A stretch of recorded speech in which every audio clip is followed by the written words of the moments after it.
Hello friends, स्वागत है आप सभी का आपके अपने यूट्यूब चैनल लर्निंग नीट पर। और आज आप लोग खुश हो जाने वाले हैं क्योंकि आज जो है हम देखने वाले हैं संस्कृत का एक रिवीजन प्रैक्टिस सेट देख रहे हैं हम यहाँ पे। क्योंकि जो 10 बजे की आपकी क्लास है वो एक्चुअली लैंग्वेज क्लास है, जिसमें हिंदी संस्कृत इंग्लिश तीनों ही हम देखते हैं। पर पिछले कुछ समय से क्योंकि डिमांड थी इंग्लिश में, मैं देख रही थी कि बहुत सारे क्वेश्चंस कराने के बावजूद, कई महीनों तक लगातार प्रैक्टिस कराने के बावजूद भी इंग्लिश में आपके आंसर्स रॉन्ग हो रहे थे। इस वजह से मुझे लगा कि इंग्लिश में फोकस करना चाहिए, और फोकस है, अभी आगे भी रहेगा। पर आज बीच बीच में थोड़ा सा हम दूसरे सब्जेक्ट को भी रिवाइज करते चलेंगे। संस्कृत हम आज रिवाइज करने वाले हैं। एक प्रैक्टिस सेट आपके सामने है जो कि कम्प्लीटली यूपी टेट आपका जो एग्ज़ाम होगा, और सिमिलरली आप उसके बाद आपको जो सुपर टेट देना है उसके सिलेबस पर बेस्ड है। चलिए स्टार्ट करेंगे सेशन बिना टाइम वेस्ट किए। देखेंगे फटाफट से आज के प्रश्न। चैनल पे न्यू है तो प्लीज़ सब्सक्राइब करके लाइक शेयर वगैरह कर दीजिएगा। चलिए स्टार्ट करेंगे। तो आज का जो पहला प्रश्न है वो है, हेमघटः शब्द में कौन सा समास है? तृतीया तत्पुरुष, बहुब्रीहि, षष्ठी तत्पुरुष, या इनमें से कोई नहीं? हेमघटः। यहाँ पे मैं एक बार रिमाइंड करा दूँ जो लोग संस्कृत के लिए इस चैनल पे आए हैं कि संस्कृत के आपको बहुत सारे वीडियोस यहाँ पे मिल जाएंगे, थ्योरीज में मिल जाएंगी, प्रैक्टिस सेट भी बहुत सारे, चाहे सी टेट चाहे यूपी टेट किसी के लिए भी मिल जाएंगे। तो बहुत सारे वीडियोस हैं, आप एक बार चेक कर लीजिएगा प्लेलिस्ट। चलिए देख लेंगे सही उत्तर क्या हो जाता है इस प्रश्न के लिए। तो यहाँ पे षष्ठी तत्पुरुष समास हो जाता है। तो देखिए, तत्पुरुष समास जो होता है वो आपका जो कारक चलता है उसमें विभक्तियाँ चलती है, प्रथमा विभक्ति, द्वितीया, तृतीया। तो इस तरह से तत्पुरुष समास, क्योंकि तत्पुरुष समास में क्या होता है, कारक चिन्ह का लोप ही तो होता है। वही होता है तत्पुरुष समास जहाँ पे कारक चिन्ह का लोप हो। तो यहाँ पे षष्ठी तत्पुरुष हो जाता है हेमघटः में। प्रत्याहार विधायक सूत्र है इनमें से कौन सा? फटाफट से देख लीजिए। क्वेश्चन का लेवल हाई है थोड़ा सा, तो उसको मैनेज कर लीजिएगा। मतलब जो भी आपका रहेगा super TET level, UP TET level, वो उसके लिए है ये पूरा।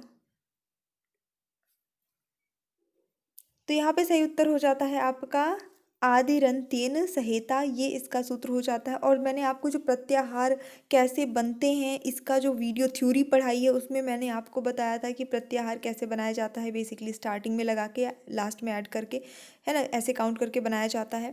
उसमें उसको आप एक बार देख लीजिएगा। उसमें मैंने बहुत अच्छे से और किस तरह से प्रत्याहार बनाया जाएगा, प्रचलन में क्या है, ठीक है, दिया क्या है, ये सारी चीज़ें बताई हुई हैं। एक्स्ट्रा कैसे आ जाता है प्रत्याहार ये भी बताया। तो चलिए बढ़ते हैं हमारे अगले प्रश्न की ओर। अपूर्वः को अपि कोशो एवं विद्वते तव भारती। यहाँ पे भारती पद क्या है? संबोधन है, अपादान है, अधिकरण है, संप्रदान है?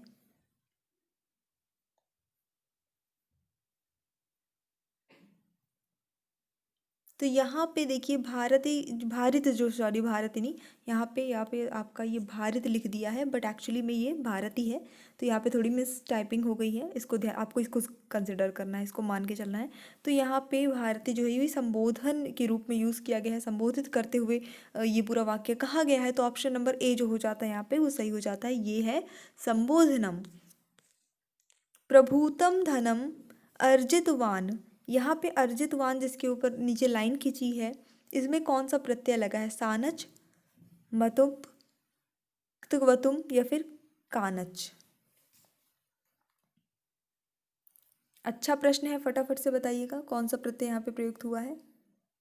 प्रत्यय से निश्चित रूप से प्रश्न आपका, चाहे आप यूपी टेट देने जाएंगे चाहे आप सुपर टेट देंगे, निश्चित रूप से गारंटेड है प्रश्न आएगा ही आएगा। सही उत्तर यहाँ पे हो जाता है आपका ऑप्शन नंबर सी। अब मैं यहाँ पे बता दूँ कि इस प्रत्यय का जो प्रयोग होता है किसी कार्य की समाप्ति को दर्शाने के लिए किया जाता है। अंतर देखिए, जो आपने प्रत्यय यूज़ करते हैं, ये प्रत्यय यूज़ करते हैं, ठीक है, यही चीज़ है, समझ लीजिए इसी के सेंस में यूज़ होगा। लेकिन कर्मवाच्य और भाववाच्य में आप इसका प्रयोग कर लेते हैं, जबकि कर्तवाच्य अगर होगा, वाक्य जो आपका कर्तवाच्य में होगा, तो फिर आपका ऑप्शन नंबर सी यूज़ हो जाता है, वहाँ पे प्रयोग तो होता है। थोड़ा डीप से जब प्रत्यय पढ़ते हैं हम तो ये सारी चीज़ें हमें देखने को मिलती हैं। प्रतिकूलोपहितम, यहाँ पे कौन सा प्रत्यय प्रयुक्त हुआ है? अगेन वैसा ही प्रश्न है पूरी तरह से। तो यहाँ पे भी जो आपका सही उत्तर हो जाता है वो आपका ऑप्शन नंबर सी हो जाता है। जैसा कि मैंने अभी बताया आपको कि कर्मवाच्य या भाववाच्य में कोई वाक्य है, कोई चीज़ है, तो आपका ये प्रत्यय यूज़ होता है, प्रत्यय यूज़ होता है। अदरवाइज जो हमारा इसके पहले आंसर था वो हो जाता है ऑप्शन नंबर सी, यहाँ पे फिलहाल उत्तर सही होता है। कर्ता पद में कौन सी संधि है? कर्ता प्रॉपर, ये कर्ता शब्द जो लिखा हुआ है, पद लिखा हुआ है, इसमें कौन सी संधि हुई है? पूर्व रूप संधि है, यड़ संधि है, गुण संधि है या वृद्धि संधि है?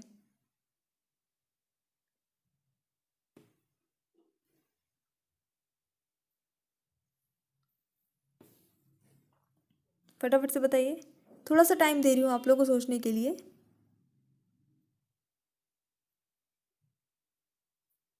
चलिए देख लेते हैं यहाँ पे सही उत्तर क्या जो हो जाएगा इस प्रश्न के लिए। तो यहाँ पे आपकी गुण संधि प्रयुक्त हुई है, कर्ता शब्द में गुण संधि प्रयुक्त हुई है। ठीक है, ये इसका करेक्ट आंसर हो जाएगा। थोड़ा सा हम इसको समझ भी लेंगे। एक्चुअली ये तो हमें दिख रहा है कि कर्ता में जो है वो पूरी तरह से स्वर संधि प्रयुक्त हुई है। गुण संधि भी एक स्वर संधि है। अब इसको हम थोड़ा डिटेल से देख लेते हैं। चलिए, सिंस हमें पता है कि जो कर्ता है वो क्री धातु से बना एक शब्द, क्री धातु से बनता हुआ है, और आपको पता है कि गुण संधि में जो री होता है वो अर बन जाता है। तो कर कर ये जो आपको दिख रहा है अर दिख रहा है वो वहीं से बना हुआ हो जाता है। ठीक है, बेसिकली सभी संधि में आपको इतना तो याद करना है कि क्या किस में क्या होता है तो क्या बन जाता है। अब उसके लिए आप रटिए नहीं हिंदी की तरह, उसके लिए आप इसके सूत्र याद कर लीजिए। जैसे दीर्घ संधि का क सवर्णी दीर्घ याद हो गया, आदि गुण याद हो गया, थोड़ा सा महेश्वर सूत्र समझेंगे, प्रत्याहार समझेंगे तो ये चीज़ें क्लियर होती चलेंगी। मुनि श्रेष्ठ कौन सा समास है यहाँ पे? मुनि श्रेष्ठ, सप्तमी तत्पुरुष, षष्ठी तत्पुरुष, चतुर्थी तत्पुरुष, इनमें से कोई नहीं।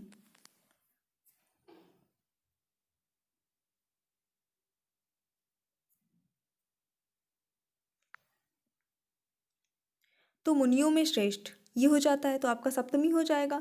सब अब ये सप्तमी चतुर्थी षष्ठी ये क्या होता है? ये वही विभक्तियाँ होती हैं जो आप जब कारक पढ़ते हैं, विभक्ति पढ़ते हैं तो उसमें जो चीज़ें रहती हैं।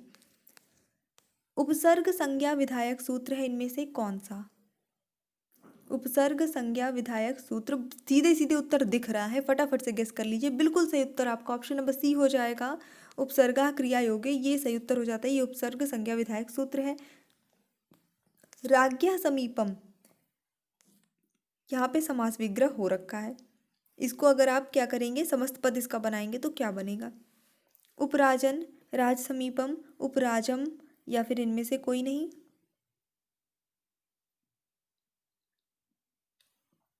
उपराजम इसका सही उत्तर हो जाता है। ऑप्शन नंबर सी बिल्कुल करेक्ट आंसर हो जाएगा। ये इसका समस्त पद हो जाएगा। अनर्घ राघव इस ग्रंथ के रचयिता कौन है? क्योंकि देखिए साहित्य भी इंक्लूडेड है आपकी, अगर हम बात करते हैं सुपर टेट में तो इंक्लूडेड नहीं है लेकिन यूपी टेट में है। थोड़ा सा पढ़ना पड़ेगा, यूपी टेट पहले होगा फिर सुपर टेट होगा उसके बाद। तो यहाँ पे जो सही उत्तर हो जाता है इस प्रश्न के लिए वो हो जाता है मुरारी। ये इसके रचयिता है अनर्घ राघव के। अगला प्रश्न, शिष्या शब्द की उपयुक्त निष्पत्ति है क्या? किन से किसको किसको मिलाकर शिष्या शब्द बना हुआ है?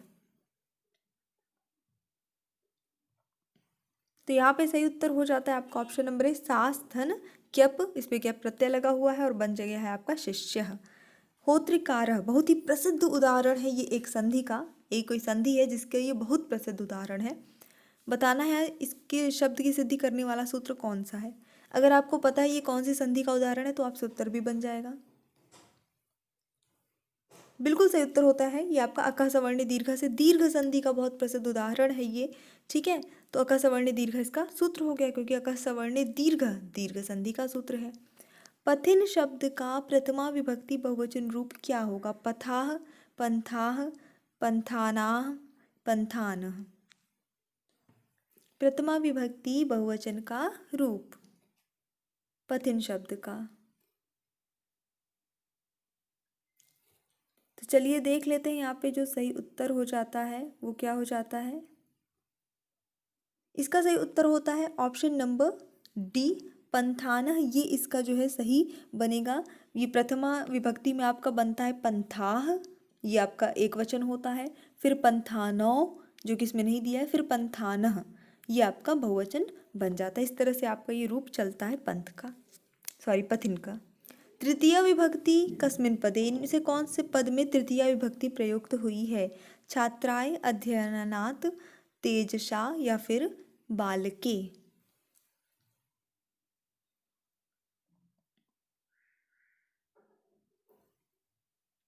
फटाफट से बताइए, बहुत ही आसान है ये।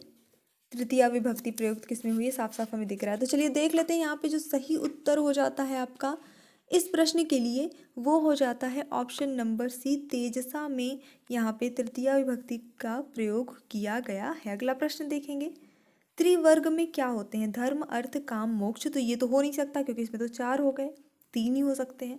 धर्म, अर्थ, काम, अर्थ काम मोक्ष, अर्थ काम मोक्ष। सॉरी, धर्म काम मोक्ष था, ये अर्थ काम मोक्ष है। एक सीक्वेंस में बताना है। तो धर्म, अर्थ, काम ये होता है आपका ऑप्शन नंबर बी बिल्कुल सही हो जाता है। धर्म होता है, अर्थ होता है, काम होता है, मोक्ष या त्रिवर्ग में नहीं होता। वाक्य पदीय संस्कृत व्याकरण ग्रंथ है किसका? ये बहुत ही प्रसिद्ध संस्कृत व्याकरण ग्रंथ है। मैंने आप लोगों को 100 से भी ज़्यादा संस्कृत के जो भी ग्रंथ हैं उनके और नाम और उनके रचयिताओं के नाम, ये इसका एक वीडियो दिया हुआ है, एक बार देखिएगा, फटाफट से देख लीजिए। वाक्य पदीय, ठीक है। ओके ओके, सही उत्तर हो गया आपका ऑप्शन नंबर ए, भर्तृहरि, बिल्कुल करेक्ट आंसर। झलाम जशोयंते संधि विधायक सूत्र शब्द से बना है क्या? सज्जनः, अजंतः, तट्टिका, जगदीशः। ऑप्शन नंबर यहाँ पे सही होता है बी, अजंता। ये करेक्ट आंसर हो जाएगा इस क्वेश्चन के लिए, अजंता। अगला प्रश्न, अंतरात्मा में लगा उपसर्ग है क्या? अंतरात्मा में कौन सा उपसर्ग लगा हुआ है? उपसर्ग क्या होते हैं? जो शब्द के पहले लगते हैं। प्रत्यय क्या होते हैं? वो शब्द के बाद में लगते हैं। तो यहाँ पे बहुत ही सीधे सीधे दिख रहा है, उत्तर सही होता है अंतर। ऑप्शन नंबर बी, अंतर लगा हुआ है, अंतर और आत्मा बना अंतरात्मा, दीर्घ संधि हो गई है यहाँ पे। सभी सुखी हो, इसका अनुवाद क्या होगा? सर्वे सुखी भवतु, सर्वे सुखिनः भवन्तु, सर्वे सुखिनः भवेभु, या फिर सर्वे सुखिनः भवः।